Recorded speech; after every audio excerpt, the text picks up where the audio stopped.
the idea of, why podcasts, because there's a lot of different audiences and, different platforms you can leverage. But I really think podcasts are unique. And one is that it's the fastest growing medium out there, right? The average podcast listener is above average education and above average income. You think about them, they're early adopters and learners, right? There's certain people out there that are still listening to 80s rock, right? I still enjoy it every now and then, but there's certain people also that will be very proud to tell you that the last book they read was in high school. No judgment, right? But they're probably not my ideal customer, right? These are not people that are looking for answers, looking for help, looking for services. So if you look at it, I had a customer that said, yeah, a few decades ago, he said, if I called on somebody and I walked into their office and they had books on their desk, they're like, that's my ideal customer, because they're looking for answers. They're looking for solutions. And he says, now they're listening to the books and listening to podcasts. So with podcasts, the other thing that's very interesting in it, there's a great book by Joe Hansen called The New Leadership Literacies.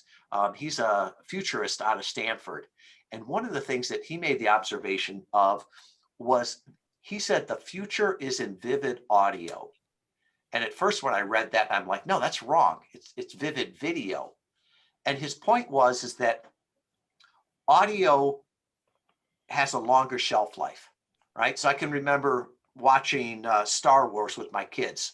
They laughed, right, at the special effects because the video was so dated. But with audio, people listen to your content and they're not going, well, that person doesn't look like me, or they're too old, or they're too young. I think my niece was studying for her real estate exam, and she called me up and she's like, Uncle Tom, have you ever heard of Zig Ziglar? And I'm like, yeah, honey, I have. And she's like, oh, they've got me like listening to what'd she say? His podcast or whatever it was. And she's like, he's awesome. Well, I didn't have the guts to tell her, honey, Zig died years ago, and that was probably recorded before she was born. And if she was watching the video, she would have been making fun of, his lapels that were 6 inches wide. But instead, she was just listening to the content. So I think that's one of the reasons why audio is so powerful. And it's also the only medium where you can multitask, right? So the studies say that 70% of the people that listen to podcasts listen to them sped up.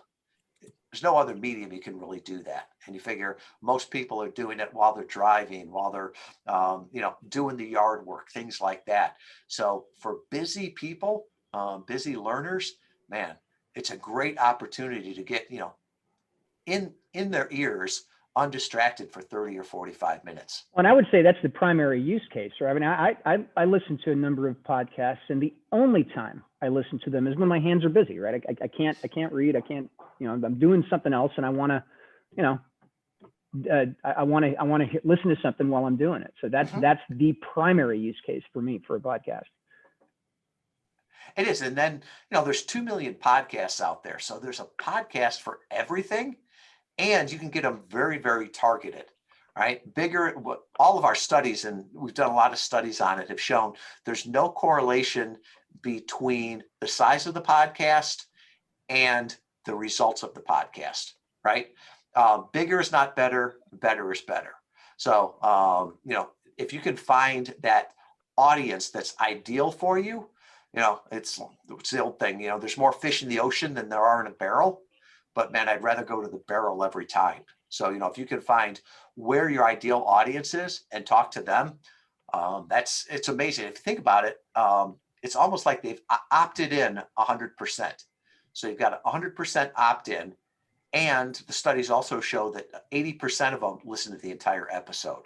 So, it's not just they're not just flipping channels and see a little bit of you. No, they listen to all of it. Yeah, I mean, when you run a website, you look at the bounce time, right? Like how long does somebody spend on a page before they disappear? It's like most pages, it's well under a minute, right? So that the fact that somebody will stick around and listen to a podcast for 30 minutes or an hour or whatever that's kind of huge. It is. And the studies have shown that when people listen to the podcast, they self-select. So when you get leads, they're not necessarily more leads or more visitors, but you get better ones, right? Mhm. So if I've listened to you for 30 or 45 minutes, I've either turned you up or turned you off. And so with that, when you see leads come, they're more qualified, and it's a shorter sales cycle is what the studies show. And also the initial purchase and the lifetime value of that customer tends to be greater. And you would expect that, right? If they feel like they already know you and have a relationship, it's not just a transaction. Yeah, I'm thinking about why that would be, right? I mean, if you're a guest on my podcast, and if I've got listeners who listen to what I've got to say every week, then I've got you're borrowing the relationship I've got with my listeners. And when I present you as an interviewee, it's like a personal. It's literally like in somebody's ear, a personal. Hey, you ought to hear what this guy has to say. I think it's important. It's an amazingly personal introduction. So there's got to be a huge transfer of trust there. There is, and both ways, right? So it's almost like the one person vouches for the other. So that's why a lot of times, podcast hosts will want bigger guests there, right? So if whoever, a big name person comes on your podcast, then it gives you as the host gravitas, but then the flip side too. You come on a podcast and it's the host that's introducing you.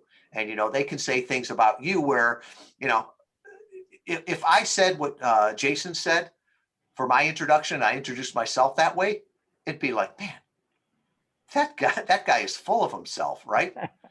But if Jason That's why I got says you it, here, Tom. You give me gravitas. all right, well, when Jason says it, I just say thank you, because the statute of limitations is up for everything that happened in Annapolis.